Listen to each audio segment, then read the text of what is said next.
Hello students, welcome to physics 7 classes. मैं अखिलेश आनंद। आज हम लोग इस लेक्चर वीडियो में कैपेसिटर का सेकेंड लास्ट एपिसोड जिसका नाम है शेयरिंग ऑफ चार्ज, उसको डिस्कस करने वाला हूँ। शेयरिंग ऑफ चार्ज नाम से स्पष्ट है, शेयरिंग तभी होगा जब कम से कम दो बॉडी हो। दो से ज़्यादा भी बॉडी रहेगा तो शेयरिंग हो सकता है, ठीक है ना। तो शेयरिंग वर्ड का एग्जिस्टेंस ही वो डबल बॉडी पर बेस्ड है। तो आप कम से कम सिस्टम में दो बॉडी चाहिए। यहाँ किसका शेयरिंग करना है? चार्ज का। और चार्ज को शेयरिंग करने के लिए कम से कम आपको कंडक्टिव बॉडी चाहिए, ठीक है ना। क्योंकि कंडक्शन, जब कंडक्टिव बॉडी नहीं होगा तो चार्ज का ट्रांसफ़र नहीं होगा। तो शेयरिंग ऑफ चार्ज में दो कंडक्टिव बॉडी चाहिए। और उसके लिए देखिए हम यहाँ लिखे हुए हैं शेयरिंग ऑफ चार्ज में। आप देख सकते हैं एक बॉडी यहाँ स्फेरिकल बॉडी लिए R1 और एक स्फेरिकल बॉडी ले लिए R2, ठीक है ना। और इस स्फेरिकल बॉडी R1 और R2 में आपको समझना ये है कि ये दो स्फेरिकल बॉडी जस्ट लाइक इसको आप बोल सकते हैं आइसोलेटेड स्फेरिकल कैपेसिटर। इसको भी आप बोलिएगा आइसोलेटेड स्फेरिकल कैपेसिटर। और आइसोलेटेड स्फेरिकल कैपेसिटर का फॉर्मूला डायरेक्ट नहीं लिख के, स्फेरिकल का कैपेसिटर का फॉर्मूला आपको याद होगा तो आप लिखे थे 4 पाई एप्सिलॉन नॉट AB बटे B माइनस A। और ये तब लगता है जब आपको इनर सरफेस को चार्ज दिए हुए हैं और आउटर सरफेस पर अर्थ किए हुए हैं, डबल रेडियस स्फेयर में रहा तब लगता है। लेकिन यहाँ तो आप देख पा रहे हैं एक ही रेडियस है, इसलिए आइसोलेटेड बोलेंगे। अब कोई कहे इसका कैपेसिटेंस क्या लिखेंगे? हम कहेंगे इसका कैपेसिटेंस C1 लिख देते हैं। और C1 का वैल्यू कोई कन्फ्यूज़न नहीं है, 4 पाई एप्सिलॉन नॉट R1 आप लिख सकते हैं, ठीक है ना। R1 और R2 बटे R1 माइनस R2 होता, लेकिन दो रेडियस रहता तब ये एक है, इसलिए आप डायरेक्ट आइसोलेटेड स्फेरिकल कैपेसिटर का आप डायरेक्ट फॉर्मूला ये लिखें। C2 का वैल्यू आप समझ सकते हैं, यहाँ पर लिखें तो 4 पाई एप्सिलॉन नॉट R2। अगर कोई मीडियम डाला रहता तो K एप्सिलॉन नॉट भी हम लोग कर सकते थे, फिलहाल नहीं है। तो बस इसी पर समझना है, इसका कैपेसिटी इतना है, इसका कैपेसिटी इतना है। रह गया चार्ज का, तो इस पर हम कह दिए कि Q1 चार्ज है प्लस Q1, और इस पर कह दिए प्लस Q2 चार्ज है।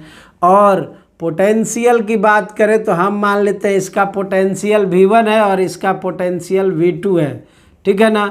अब ये दोनों आप समझ सकते हैं कैपेसिटर को अगर हमको शेयरिंग करना है, अभी ये बिफोर शेयरिंग का सीन है, यहाँ कोई कनेक्टिविटी नहीं है, ठीक है ना। तो इस तरह से ये कैपेसिटेंस हो जाएगा। इसका कैपेसिटेंस आप C1 बोले हैं, वैल्यू ये है। इसका कैपेसिटेंस C2 बोले हैं, वैल्यू ये है, ठीक है ना। अब कोई कहे कि इसी कैपेसिटर को हम लोग कनेक्ट करते हैं, और आप समझते हैं ना कि कोई भी चार्ज को ट्रांसफ़र करने के लिए कंडक्टिंग वायर चाहिए। तब यहाँ से आप कहिएगा व्हेन दिस कैपेसिटर कर रहे हैं कंडक्टिंग वायर से, और जब इसको कंडक्टिंग वायर से कनेक्ट करिएगा दोस्त तो ये सीन बनेगा। इसीलिए यहाँ लिख दिया गया है आफ्टर शेयरिंग। देखिए इसको हम कनेक्ट कर दिए एक वायर से, ठीक है ना। अब जो आपको कनेक्ट करने पर दृश्य बदलने वाला है वो क्या है? तो आप समझ सकते हैं कि जो कैपेसिटर यहाँ है वही रहेगा, यहाँ की बदल जाएगा। हम कहेंगे वही रहेगा, इसमें कोई बदलाव नहीं होगा।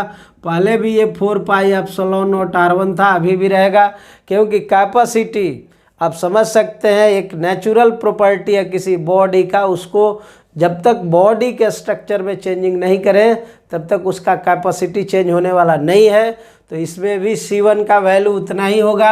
C2 का वैल्यू कोई कहे कितना होगा तो आप इत्मीनान होकर कहिएगा वही होगा, इसमें कोई चेंजिंग नहीं होगा। अब आते हैं, तब कोई कहे कि चेंजिंग किन किन बातों में होगा। हम कहेंगे कि जैसे जोड़िएगा तो चार्ज वही रहेगा कि बदल जाएगा। तो दोस्त कहना चार्ज बदलने वाला है। पहले Q1 चार्ज था, अभी Q1 डैश कह देते हैं, और इस पर भी चार्ज बदल जाएगा। इसको आप कहिएगा क्या? Q2 dash. तो चार्ज में चेंजिंग आ गया, ठीक है ना। अब कहिएगा कैपेसिटर तो चेंज हुआ नहीं, R1 R2 ज्यों का त्यों हो गया, ठीक है ना। अब कोई सवाल करे कि वोल्टेज, तो पहले देखिए ये V1 और ये V2 पर था। अब कहिएगा कि दोनों को तो आप कनेक्ट कर दिए, तो कनेक्ट कर दिए तो एक ही पोटेंशियल होगा, इसलिए इसको V कहेंगे, कॉमन पोटेंशियल, ठीक है ना। तो चेंजिंग क्या क्या हुआ, तो यहाँ से लिख रहे हैं when these capacitor are connected by the conducting wire, then we have to find, तब हम लोगों को पता करना है, कहिएगा क्या पता करना है, तो वी हैव टू फाइंड में आप लिख सकते हैं, ए में लिख दीजिए आप न्यू कैपेसिटेंस ऑफ कैपेसिटर, या आप कह सकते हैं दो कैपेसिटर जोड़े हैं तो आप इक्विवेलेंट कह दीजिए, ज़्यादा अच्छा होगा, इक्विवेलेंट कैपेसिटेंस ऑफ कैपेसिटर। और इक्विवेलेंट कैपेसिटेंस आपको निकालना है किसका, कैपेसिटर का, ऑफ कैपेसिटर। अब इक्विवेलेंट कैपेसिटेंस निकालिएगा, क्या आएगा, बी में देख सकते हैं चार्ज में चेंजिंग हो गया है, तो न्यू चार्ज आप निकाल सकते हैं, new charge on the capacitor. तो new charge on the capacitor का वैल्यू अगर कोई कहे कितना होगा, तो आप देख सकते हैं सिस्टम में कितना दिया हुआ है, Q1 dash and Q2 dash, ये फाइंड आउट करना है। और तीसरा आप इसमें कह सकते हैं क्या निकालना पड़ेगा दोस्त, तो तीसरा आप कहिएगा कि जब इसको जोड़े हैं तो एक वोल्टेज आया है, इसलिए इसको कहेंगे कॉमन पोटेंशियल निकालना पड़ेगा। क्या, कॉमन पोटेंशियल, जिसको आप मान चुके हैं कितना है, V है, तो कॉमन पोटेंशियल निकालना पड़ेगा। और कोई कहे डी में क्या निकालना पड़ेगा, तो इसको आप कहिएगा loss of electrical potential energy, loss of क्या, इलेक्ट्रिकल पोटेंशियल एनर्जी। तो ये चार टर्म आपको निकालना है, और ये चारों कैसे निकालना है, शेयरिंग ऑफ चार्ज होने के बाद निकालना है। तो loss of electrical potential energy, that is, इसको आप लिख सकते हैं कि आपको डेल्टा यू निकालना है, ठीक है ना। Loss of electrical potential energy को आप डेल्टा यू कहेंगे, और डेल्टा यू का मतलब you initial minus U final. तो ये चार बात हमको निकालना है। पहला बात इक्विवेलेंट कैपेसिटेंस की करें, ठीक है ना। तो आप देखिए जैसे ही इसको शेयरिंग किससे आप कनेक्ट किए हैं, कंडक्टिंग वायर से, तब यहाँ कॉमन पोटेंशियल भी आ गया। अब आप क्या कहिएगा कि जैसे हम ये कनेक्ट किए तो इसका एक पोटेंशियल भी पर, इसका भी एक पोटेंशियल भी पर। दूसरा इसका पोटेंशियल की बात करें, चूँकि कनेक्ट हुआ है तो दूसरा इंड तो फ्री है, तो दूसरा इंड को हम अपने मन से ये कह देते हैं कि ये इनफाइनाइट पर है, यानी दूसरा इंड किस पर है बाबू, इन्फिनिटी पर। और नो डाउट इन्फिनिटी का पोटेंशियल का वैल्यू क्या लिखते हैं दोस्त, जीरो। तो यहाँ इसका पोटेंशियल का वैल्यू जीरो हो जाएगा, ठीक है ना। इसका एक टर्मिनल मान लिए इनफाइनाइट पर है, एक टर्मिनल भी पर है, इसको R1 करिए। इसका भी एक पोटेंशियल हम मान लिए कि इनफाइनाइट पर है, इसलिए इसका भी पोटेंशियल का वैल्यू क्या हो जाएगा, जीरो। अब आप कंस्ट्रक्शन को चेंज कर सकते हैं। देखिए इसका एक जीरो पर, दूसरा V पर, और इसका भी एक जीरो पर और दूसरा कहाँ, V पर। तो नो डाउट आप इसको कहिएगा कि एक कैपेसिटर ये हो गया जिसको आप C1 कह सकते हैं, और दूसरा कैपेसिटर ये हो गया जिसको C2 कह सकते हैं। और ये दोनों कैपेसिटर का वैल्यू आप आराम से निकाल सकते हैं। एक तरफ का पोटेंशियल जीरो मान लीजिए और दूसरे तरफ का पोटेंशियल भी मान लीजिए, तो अब तो कोई कन्फ्यूजन ही नहीं रहा। यहाँ से आप कह सकते हैं इसका आंसर आ गया बी का, न्यू कैपेसिटेंस चाहिए था C इक्विवेलेंट। ये सॉल्यूशन हुआ किसका, बी का। तो C इक्विवेलेंट चाहिए था, तो पैरेलल में है तो C1 प्लस C2। और आप देख सकते हैं C1 का वैल्यू आप क्या लिखे हैं, 4 pi epsilon not R1 plus 4 pi epsilon not R2। तो अब कोई कन्फ्यूजन नहीं, final answer 4 pi epsilon not R1 plus R2, ठीक है ना। ये इक्विवेलेंट कैपेसिटेंस का वैल्यू हुआ, ये सॉल्यूशन बी का हुआ। अब अगला टारगेट हमको क्या, चार्ज को करना है, फिर कॉमन पोटेंशियल को करना है, और loss of electrical potential energy. तो ये कॉन्सेप्ट आपका क्लियर हो जाएगा, इसमें कहीं कोई दिक्कत नहीं होगा।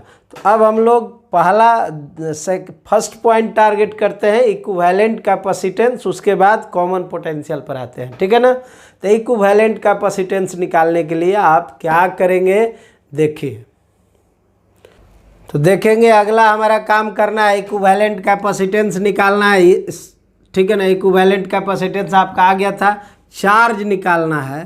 तो एक ही काम आप करो भाई, यहाँ आप जानते हैं ना फ्रॉम चार्ज कंजर्वेशन, क्या लिखते हैं आप, फ्रॉम चार्ज कंजर्वेशन, याद होगा आपको क्या लिखे थे चार्ज कंजर्वेशन से, ये प्रॉपर्टीज ऑफ चार्ज है। तो चार्ज कंजर्वेशन से आपको कहा गया था कि यहाँ इनिशियल चार्ज जितना है सिस्टम में किसी भी प्रकार का चार्ज हो जाए, परिवर्तन फाइनल चार्ज का वैल्यू उतना ही होगा, यानी जितना Q1 plus Q2 before sharing charge था, after sharing Q1 dash plus Q2 dash, अलग अलग तो बराबर नहीं होगा, लेकिन सम अगर करेंगे बिफोर और आफ्टर शेयरिंग तो ये दोनों आपस में क्या होंगे, बराबर होंगे। तो एक इक्वेशन आपका आ गया।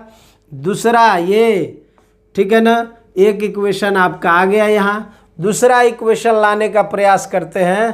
तो आप बिफोर शेयरिंग की बात करें, तो बिफोर शेयरिंग अगर बात करें तो आपसे कहा जाए कि बिफोर शेयरिंग में आप क्या लिख सकते हैं भाईजान, तो यहाँ Q1 बराबर क्या लिखेंगे, C1 इंटू V1, क्योंकि इस समय C1 कैपेसिटेंस है और V1 वोल्टेज है, और Q2 का वैल्यू क्या लिखेंगे, C2 इंटू क्या, V2, बात समझे। लेकिन जब हम कहें कि आप आफ्टर शेयरिंग क्या कहिएगा, यही सिचुएशन आफ्टर शेयरिंग क्या होगा, हम कहेंगे ये बहुत सिंपल है, Q1 डैश का वैल्यू, अब कोई कहे तो C1, लेकिन पोटेंशियल तो केवल V रह गया, इसलिए इसको भी लिखेंगे। और अगर कोई Q2 डैश की बात करे तो इसको भी कहेंगे C2 इंटू क्या, V, ठीक है ना।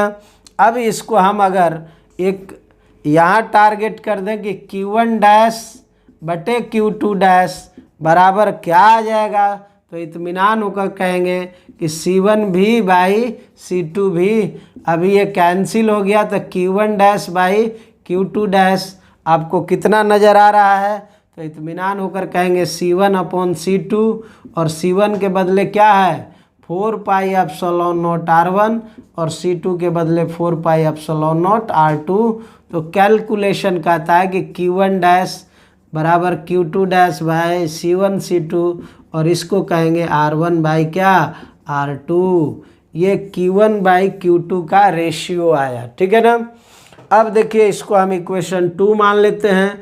अब इस 1 और 2 को एनालिसिस करिए, दोनों को आप Q1 डैश को यहाँ से रिप्लेस करिए, Q2 डैश आ जाएगा, Q2 डैश को रिप्लेस करिएगा, Q1 डैश आ जाएगा।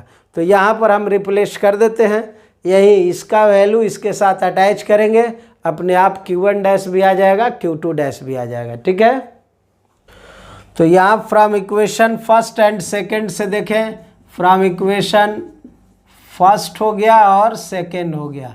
इस इक्वेशन को अगर देखते हैं दोस्त, तो क्या होने वाला है, आप यहाँ से लिखिएगा Q1 प्लस Q2, और इधर से आप रिप्लेस कर दीजिएगा, Q1 डैश रहने देते हैं, Q2 डैश को रिप्लेस करते हैं, और Q2 डैश का वैल्यू देख सकते हैं R2 बाई R1, आप लिखेंगे R2 by R1 into Q1 dash. अब Q1 डैश को अगर कॉमन ले लें तो कितना आने वाला है बंधु, तो ये आ जाएगा R1 plus R2 by R1, और ये Q1 प्लस Q2। तो फाइनली Q1 डैश हमको दिखने लगा, और वो ये आया कि Q1 plus Q2 by R1 plus R2 into क्या, Q इंटू यहाँ से Q1 डैश ना, तो Q1 Q2 उल्टा लिख दिए, नहीं R1 उधर न चला जाएगा, देखिए तो R1 इधर जाएगा, तो ये आ जाएगा Q1 plus Q2, Q1 plus Q2, ये उल्टा नहीं लिखना था, Q1 प्लस Q2 इंटू यहाँ से कहिएगा R1 by R1 plus R2, ठीक है ना। तो ये सिचुएशन हुआ Q1 डैश का। कोई कहे Q2 डैश क्या होगा, तो आप आराम से यहाँ Q2 डैश को भी लिख सकते हैं। सिमिलरली इसी प्रकार से आप रख दीजिए। तो सिमिलरली यहाँ देखिए Q1 डैश है, अब Q2 डैश रखने की बारी है। तो आप यहाँ से समझ सकते हैं कि Q1 डैश है तो यहाँ R1 आया है, Q2 डैश लिखेंगे तो R2 आ जाएगा। यानी ये आप कह सकते हैं कि Q1 प्लस Q2 है ना into R2 by R1 plus क्या R2। तो ये सिचुएशन बना, एक सिचुएशन ये बना। अगर आप उसको फॉर्मेट में लिखना चाहते हैं तो यहाँ भी आप वही बात लिख सकते हैं, ठीक है ना, लेकिन ये ज़्यादा अच्छा है, ऐसे ही लिखेंगे आप, ठीक है। Q1 plus Q2 into R2 बटे R1 प्लस R2। और यहाँ Q1 प्लस Q2 इसको भी अगर चेंज करना चाहते हैं तो आप कर सकते हैं, Q1 प्लस Q2 इंटू क्या R1 by R1 plus R2। तो ये सिचुएशन बना Q1 डैश का और Q2 डैश का। तो A और B मेरा आ गया। अगला निकालना था हमको, ठीक है ना, कि वोल्टेज क्या होगा। किस पर बहस करना है, वोल्टेज पर, कॉमन पोटेंशियल पर, यानी इसका वैल्यू क्या लिखेंगे, ठीक है ना। तो उसको अब हम लोग टारगेट करते हैं कि कॉमन पोटेंशियल का क्या होगा। आफ्टर दैट हमको देखना होगा कि loss of electrical potential energy क्या है।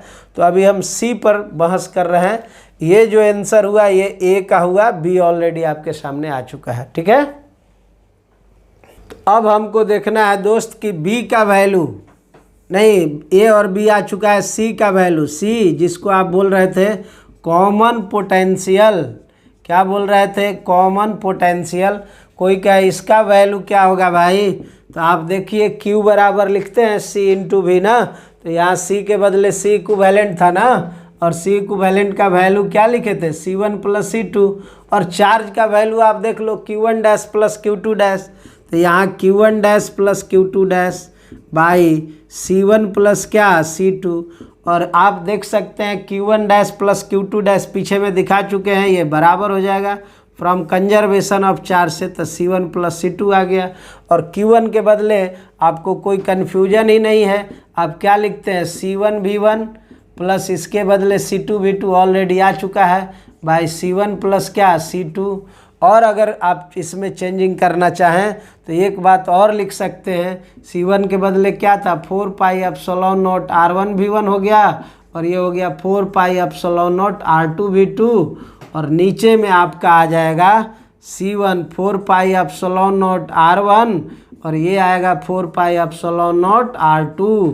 तो अब हमारा जो कॉन्सेप्ट दिखा, इसके अलावा अगर Q1 Q2 पता हो जाए तो ये भी लगा सकते हैं, नहीं अगर C1 V1 पता हो तो ये लगाइए, या फाइनल ये दोनों फार्मूला हम यहाँ एक साथ कर देते हैं C2 V2, और यहाँ से आप कह सकते हैं C1 प्लस C2, और उसको अगर कैलकुलेट करें तो R1 V1 plus R2 V2 by R1 plus R2।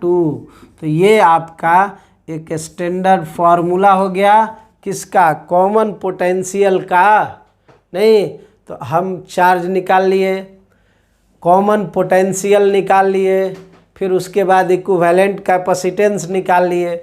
अगला हमारा टारगेट क्या है, loss of electrical potential energy. उसके बाद लेक्चर वीडियो क्या होगा, समाप्त हो जाएगा, ठीक है ना। तो loss of electrical potential energy में अगर आपको इसको कनेक्ट करना हो तो आप इस तरह से कह सकते हैं, ये डी और लास्ट है डेल्टा यू, जिसको आप कह रहे हैं loss of electrical potential energy. और इसको कैलकुलेट करना है तो लॉस को आप क्या लिखते हैं, U initial minus U final, कि U final minus U initial. Loss है बाबू तो लॉस को U minus U initial minus U final. Initially जितना प्रॉपर्टी है फाइनली उसको घटाइएगा तब ना पता चलेगा कि लॉस कितना हुआ। तो अब यू इनिशियल का वैल्यू कोई कहे कितना होगा, तो no doubt half C1 V1 square, initial यही था ना इसके पास था half C2 into V2 square, C2 into क्या V2 स्क्वायर, ये इनिशियली था। फाइनली अगर देखा जाए तो अब यहाँ फाइनल सिचुएशन क्या है, तो हाफ यहाँ से C इक्विवेलेंट जिसका वैल्यू C1 प्लस C2, और वोल्टेज के बदले V है, और V को आप यहाँ से किसी फार्मूला से रिप्लेस कर सकते हैं। अभी हम हाफ को कॉमन ले लें तो आपको जो दिख रहा है C1 V1 square plus C2 V2 square, ठीक है ना, और यहाँ हाफ ये C1 प्लस C2, और V के बदले तो आप देख सकते हैं C1V1 plus C2V2 by C1 plus C2 इसका होल स्क्वायर। ठीक है ना, ये दिखा। अब हम क्या करते हैं, एलसीएम लेके इसका कार्यक्रम सेट करते हैं। तो यहाँ से देखिए, एक तो C1 प्लस C2 कैंसिल हो जाएगा, एक बचेगा। एलसीएम में इधर लाइएगा इसको, तो इधर लाइएगा मित्र, तो क्या होगा, तो आप इधर लाएंगे तो ये आ जाएगा। देखिए C1 से मल्टीप्लाई कर लीजिए, C1 स्क्वायर V1 स्क्वायर, फिर C1 से इसमें करिएगा तो C1 C2 into V2 square, C2 से करिए तो C1, ठीक है ना, C2 इंटू V1 स्क्वायर, और फिर C2 से करिएगा तो ये आ जाएगा plus C2 square V2 square, ये हो गया। और इसको अगर हम कैंसिल करें, यहाँ स्क्वायर को अगर तोड़े तो ये आने वाला है C1 square V1 square minus C2 square V2 square minus 2C1 C2 into V1 V2, ये सिचुएशन बन रहा है। ठीक है ना, और यहाँ से नीचे में एक बच जा रहा है C1 प्लस C2। अब आप देख पा रहे हैं कि C1 स्क्वायर V1 स्क्वायर ये cancel, C2 square V2 square ये कैंसिल, ये दोनों इससे कैंसिल हो गया।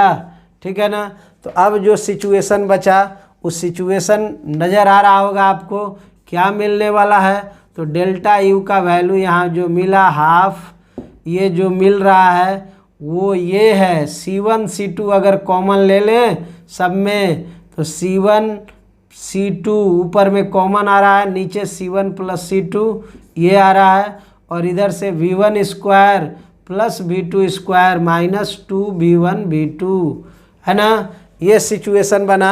और इस सिचुएशन में अगर हम लोग देखें, थोड़ा सा एक डायग्राम यहाँ हटा देते हैं तो देखिएगा, इसी को अगर कैलकुलेट करें, यहाँ जगह नहीं बच रहा है, यहाँ यूज़ कर लेते हैं, चूँकि अब इसका काम है नहीं, काम तो सब हो गया, तो आप इसको हटा सकते हैं। अब कोई कहे कि loss of electrical potential energy कितना बच गया भाई, तो ये loss of electrical potential energy उस फॉर्मूला को देखिए, तो half C1 C2 by C1 plus C2 into V1 minus V2 का होल स्क्वायर। और ये जो फॉर्मूला है इसमें तो देख सकते हैं ये इक्विवेलेंट कैपेसिटेंस है, ऑलवेज पॉजिटिव होगा, ये भी इक्विवेलेंट है, सॉरी V1 माइनस V2 का होल स्क्वायर है, ये भी पॉजिटिव होगा, तो ये दोनों पॉजिटिव होगा, यानी loss of electrical potential energy positive हो रहा है, यानी इनिशियल में से फाइनल पोटेंशियल एनर्जी घटा रहे हैं तो पॉजिटिव हो रहा है। दैट मीन्स ऑलवेज इस केस में शेयरिंग ऑफ चार्ज में एनर्जी का क्या होगा, लॉस होगा, क्योंकि यहाँ नेगेटिव आने की कोई पॉसिबिलिटी नहीं है इनिशियल में से फाइनल घटाने पर। इसका मतलब ये हुआ कि जब आप दो कैपेसिटर को अगर कनेक्ट करते हैं वायर के थ्रू तो वो कैपेसिटर में हमेशा एनर्जी का क्या होगा, लॉस होगा। एक सवाल जो बार बार विद्यार्थी के मन में होता है कि ये जो loss of electrical potential energy हो, ये चूँकि एनर्जी का तो कहीं लॉस होता नहीं है, तो ये एनर्जी जाएगा कहाँ, तो आपको बता दें कि loss of electrical potential energy is always converting into the heat energy, into the sound energy, into the light energy when sparking is takes place। जब आप तार को स्पार्क करते हैं तो तार का जो एनर्जी है, जैसे स्पार्क करते हैं तो देखते हैं वहाँ साउंड भी क्रिएट होता है, लाइट भी क्रिएट होता है और वायर गर्म भी हो जाता है। तो this loss of electrical potential energy is completely converted into the heat energy, light energy and sound energy when sparking is takes place during the connection of sharing of charge during the connection of the capacitor by the conducting wire. तो ये situation होता है, उसी में ये loss of electrical potential energy होता है।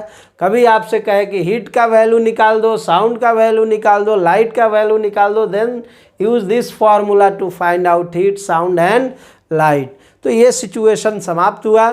Sharing of charge को हम लोग बढ़िया से डिस्कस किए, खूब पढ़िए, प्रॉब्लम का वीडियो चलेगा। और ये कैपस जैसे इलेक्ट्रोस्टैटिक्स में हम लोग थ्योरी के बाद तुरंत न्यूमेरिकल एनसीईआरटी का लाए थे, इसमें भी एनसीईआरटी का न्यूमेरिकल आएगा।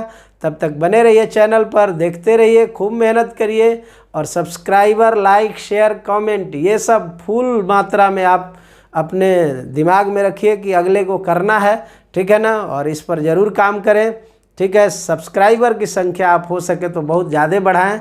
और वीडियो को द एंड तक देखें, डाउनलोड नहीं करें।